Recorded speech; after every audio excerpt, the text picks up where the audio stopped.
This video goes over the protein pathway and how proteins are broken down and digested in our body.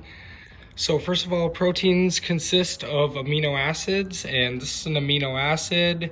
You can see the different parts. It has a carbon skeleton, and then it also has the carboxyl group, the amine group, the peptide bond, the side chain, and the central carbon atom. And different amino acids can be divided in between non-essential amino acids and essential amino acids. So these are the essential amino acids here: histidine, isoleucine, leucine, lysine, methionine, phenylalanine, threonine, tryptophan, and valine. So starting with consumption, starting in the mouth, we begin to mechanically digest and break down proteins, and we move them down the esophagus into the stomach, where HCl and pepsin work and create chyme, which the chyme is then passed to the duodenum.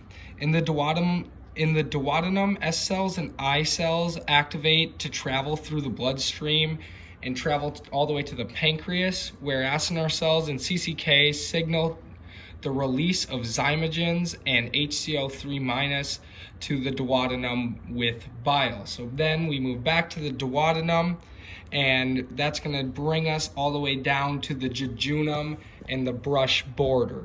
So here at the brush border, when trypsin is activated, it activates chymotrypsin, carboxypeptidase, and aminopeptidase, which are the three enzymes that split the dipeptides and the tripeptides here into the single amino acids, where they are then absorbed through active transport into the enterocyte here at the brush border. From there, they're flushed out here.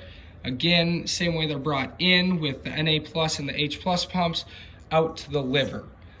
At the liver is where we get unique with the proteins, as it either undergoes transamination or oxidative deamination. Transamination happens 90% of the time in healthy individuals, and this process uses the transaminase enzyme basically to transfer the amine group to form a new keto acid.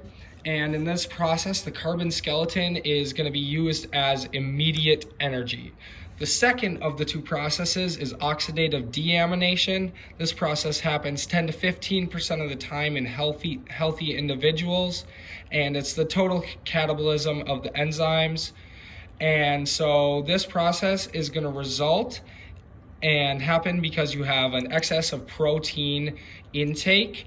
And essentially what the process is going to do is it's going to take a keto acid and a glutamate and combine them.